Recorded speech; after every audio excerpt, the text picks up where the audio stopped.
A gente vai trazer as informações do Atlético agora, porque Fernando Martins e Miguel já está com a gente aqui no estúdio e estará logo mais no estádio Independência, a partir das 8h30 da noite. A nossa jornada aqui na Fã FM, com o capitão Silvasser na narração, Fernando Martins e Miguel na reportagem, Luciano Dias e Guilherme Gonçalves, o Presuntinho, nos comentários, e ainda o Matheus Oliveira na ancoragem e no plantão. Fernando Martins e Miguel, você quer começar pelo jogo de hoje ou você quer começar pelos bastidores que continuam quentes no Atlético? Bom dia, boa tarde, seja bem-vindo ao Resenha da Fã. Boa tarde, Grícia, Amanda, Presunto. Prazer estar aqui de novo. Logo a gente vai estar falando sobre o jogo em si, né? Mas a gente vai estar trazendo agora a respeito dos bastidores que estão pegando fogo, né? O Atlético já recebeu aí o seu reforço, né? Matheus Cassierra chegou hoje pela manhã e já falou, né, com a imprensa aí que pode ser que até ele vá para o jogo domingo, hein? Dependendo, ele está pronto. E aí urge a necessidade aí do Atlético de um camisa 9. Enfim, um camisa 9 do Atlético chegou. Vamos ver se ele supre essa lacuna aí que o Atlético tem desde... Se a gente for lembrar aí, o Davidson, né? Pode colocar aí o Davidson na conta, que teve uma reta boa ali na Libertadores aí de 2024. Enfim, mas já tem muito tempo o Atlético... É só Libertadores, na Copa do Brasil também, né? Também. Se bem que a Copa do Brasil, acho que ele não jogou, né? Ele não jogou. É verdade. Mas o Campeonato Brasileiro também ajudou. Enfim... Então, desde 2024, né? A gente tá falando aí já de um tempinho aí, o Atlético não tem esse camisa 9, e agora chegou o colombiano aí de 28 anos. Kardec fez gol na final da Copa do Brasil, aquele golzinho do Maracanã que trouxe esperança aqui pra BH. Antes não tivesse feito, né, Preso? Antes não tivesse feito, porque colocou muita esperança no coração do atleticano, e aí ele chutou o balde ali, perdendo um gol embaixo da trave. A gente vai lembrar, ele furou a bola, né? Ele furou uma bola, assim, que era só empurrar pro gol. E ali ele até sacramentou o futuro dele no clube, deixando o Atlético sem nenhum... Torcedor não tem a menor saudade desse atacante. Mas falando sobre os bastidores do Atlético, né? Um atacante aí pode deixar o clube, Cris. Pode deixar o clube, que é o Júnior Santos. Né, um atacante que realmente... Outro atacante, a gente está falando que atacante que não deu certo, né? Não deram certo no Galo. O Júnior Santos até agora também não deu certo. Foram 8 milhões de euros investidos aí na última temporada para um jogador que realmente contribuiu muito pouco. Teve sequência de lesões. Ele vem de uma lesão no ligamento, né, no tendão do adutor, que desde setembro que ele não joga. Está totalmente recuperado. O Corinthians pode ser o destino, tá? Deve ser o destino. A gente conversou com o pessoal do Atlético, que garantiu que ainda não tem nada fechado, mas seria nos moldes de um empréstimo gratuito. E o Atlético garantiu também que ele não sai com o clube pagando parte dos salários. Ou seja, quem quiser levar o Júnior Santos por empréstimo, vai levá-lo pagando todos os vencimentos, e a gente sabe que os vencimentos deles é um dos mais altos, né? A gente não gosta de falar sobre salário de jogador, mas é um dos salários mais altos do grupo. O Atlético quer aí aliviar, abrir um pouco a sua folha salarial para poder trazer jogadores que vão ser úteis para o técnico Jorge Sampaoli, né? E hoje o Júnior Santos, tudo indica, tanto pelas características dele, quanto pelo retrospecto e até também pelo interesse no mercado, né? Além do Corinthians, tem outros 2 clubes brasileiros também que tentam o empréstimo dele até o final do ano. Então a gente acredita que ele não vai ter chance com o técnico Jorge Sampaoli.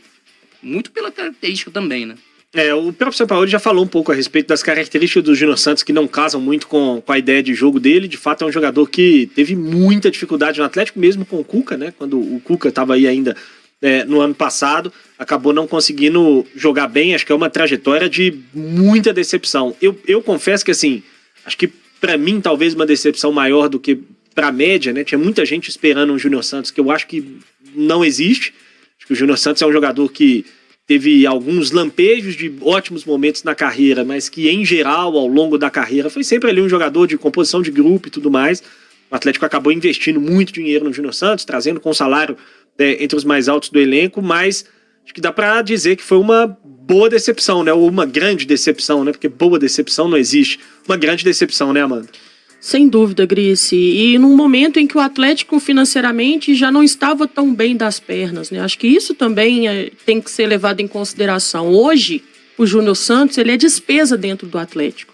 Muitas vezes, quando a gente fala de altos salários, a gente está falando também de um atleta valorizado, que, consequentemente, o clube faz uma aposta, compra, faz o sacrifício, mas também quer o retorno, seja ele técnico inicialmente, mas, quem sabe, podendo também ter um retorno financeiro com a revenda do atleta. O Atlético acabou não tendo nenhuma coisa e talvez nem a outra, né? Pelo menos não por enquanto.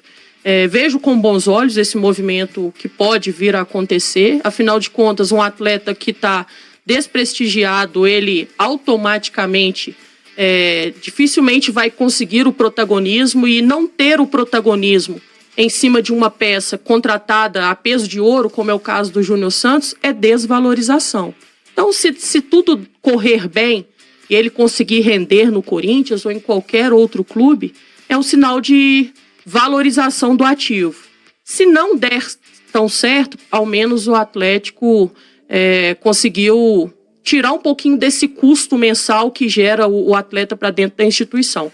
Por isso, até vejo com bons olhos. Para ele, Júnior Santos, também pode ser essencial ganhar novos ares, quem sabe reconquistar também o seu bom futebol. Ô, Presuntinho, você acha que a saída do Júnior Santos já estava selada desde o ano passado pelo mau desempenho, pelo fato de ter sido pouco aproveitado pelo Sampaoli, ou você acha que o episódio aí no final do ano, aquela pelada que ele jogou, quando ainda estava entregue ao departamento do Atlético, pode ter pesado também nessa decisão da diretoria de abrir mão do jogador? Cara, o sentimento que eu tenho é que o Júnior já estava selado a deixar o Galo. Eu lembro hoje, por acaso, eu mandei uma mensagem pro agente dele, que é uma pessoa que eu tenho uma boa relação, e aí eu vi a conversa aqui que no meio do ano, quando foi o dia? 20 de agosto, conversei com ele sobre as possibilidades do Júnior sair ainda naquela janela. E aí o que ele me respondeu naquela época foi que ninguém tinha falado nada com o staff dele, mas que poderia chegar qualquer coisa na janela. Mas que o Galo não tinha mandado ele buscar times pro Júnior Santos naquele momento, ao contrário do que alguns lugares estavam veiculando. E em relação a hoje, a informação que ele me passou é rigorosamente a que o Fernando trouxe. Então, não vou nem repetir. Eu acredito que é um cara que viveu um grande momento no Botafogo. O Galo tem hoje o maior artilheiro do Botafogo na história da Libertadores e o maior artilheiro do Palmeiras na história da Libertadores, o Júnior e o Rony. Claro que o fator do Rony chama mais atenção, porque o Palmeiras é um time com histórico na Libertadores muito maior que o do Botafogo. Mas o Júnior teve um ano mágico em 2024 e o 2023 ok, mas o 2024 mágico, de fato. Alguns problemas de natureza física, e pra mim sempre foi um risco o alto valor investido nele, apesar de eu achar um jogador talentoso, mas não conseguiu ter sequência no Galo, não conseguiu ter espaço, e quando entrou não conseguiu jogar um bom futebol. É uma pena, fico triste, mas torço pelo sucesso dele. E aí fica aquela reflexão, os 5 milhões de dólares que a Laú tá pedindo pelo Assad, que é um garoto que parece jogar muita bola, é muito dinheiro, mas e o que pagou-se no Rony? O que pagou-se no Júnior Santos? O que se paga em salários por mês em atletas que não contribuem em nada? Isso que é caro. 5 milhões de euros num jogador que o seu treinador... Eu não gosto do Sampaoli, mas o Galo gosta, porque ele é o técnico. Se o entendimento é de confiança no Sampaoli, e o Sampaoli entende que é um cara que vem pra ser o titular, o dono da camisa 10. E eu tive uma conversa com o cara lá da Laú, já tinha trazido no programa, que ele me falou cara, o Assad é tratado aqui como a próxima joia do país. Se ele fosse argentino, tava sendo vendido pra Europa por 40 milhões de euros. Foi o que ele me falou. Foi a forma que ele me falou. Eu não conheço, eu não vou mentir pra galera. Mas os vídeos que eu vi, tá até vinculando a galera do Galo tá rodando esse vídeo do primeiro jogo amistoso que a Laú fez esse ano, que ele deu 3 assistências no jogo. E aí a galera do Galo empolgada com o vídeo e tal. Desculpa, caro é o cara que não te entrega. O jogador que te entrega recompensa até financeira. Porque as vitórias, os títulos te retribuem financeiramente. Esse cara não é caro. O Júnior até aqui, apesar de ser um cara que eu gosto muito, até que esse foi caro pro Galo, tá sendo muito caro pro Galo. Ainda falando um pouquinho, Gris, sobre desafios, e eu faço muito no comparativo do Júnior Santos com o Wallace, que foi também um alto investimento por parte do Cruzeiro, para trazer o atleta. Então são 2 sacrifícios que os clubes, quando trazem atletas que não dão certos, têm. Além, claro, de manter o salário desses 2 atletas, né, o Wallace e Júnior Santos, tem a questão dos esforços feitos para aquisição desses atletas, que a gente sabe que muitas vezes não são transações fáceis. Tem também um outro lado, quando eles precisam também deixar o clube, essa manobra existente para Cruzeiro e Atlético também é uma manobra difícil.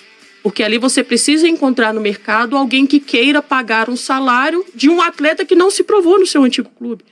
Então, por isso é que é tão importante fazer exercícios dentro, né, das instituições, onde o risco ele precisa ser bem menor do que o investimento. Lógico que a partir do momento que você tem jogadores, como foi o caso do Júnior Santos, que foi destaque em 2024 pelo Botafogo, o próprio Wallace, que jogava na Europa, nós sabemos que eles são muito valorizados porque estão fazendo uma boa temporada. Mas ainda assim, é preciso amenizar os riscos de uma contratação. E outra, utilizar dessas contratações uma boa lição para isso não se repetir. E Fernandão, não é desfazendo da informação que você trouxe, até porque a informação ela parte do clube e é importante que ela seja repassada ao nosso ouvinte. Mas essa aí de que vai emprestar só para quem pagar 100% dos salários do Júnior Santos, eu tô com o zap na mão aqui, tá? Essa não desce fácil, não. Vai ser difícil. Acho que vai ser difícil. Quem tá tocando essa negociação por parte do Corinthians é o Marcelo Paz, que conhece bem, né? Conhece bem o Júnior. O Júnior Santos desde do Fortaleza e quer contar com o jogador, né? Então, quem sabe aí o Atlético, igual todo mundo, concordando com todo mundo, eu acho que vai ser bom para todo mundo, né? Tanto para o jogador que está jogando numa vitrine maior, por que não dizer, né? Uma vitrine São Paulo, Corinthians, né? A mídia paulista, ela realmente coloca jogador ali, jogador meia boca lá em cima, né? Não só a mídia paulista, como do Rio também. Mas, enfim, o Atlético apostando nisso aí de que essa vitrine possa ser benéfica tanto para o jogador quanto para o clube e recuperar os 8 milhões, né? Que não sejam uns 8 milhões aí, o Atlético vai estipular um valor. Eu acho que está pegando isso também. O Marcelo Paz está batendo o pé de que esse valor estipulado aí ao final do empréstimo seja menor, um valor menor do que esses 8 milhões. E o Atlético aí pode ser que chegue nessa negociação aí um valor aceitável para os dois clubes sacramentarem essa negociação, Luiz.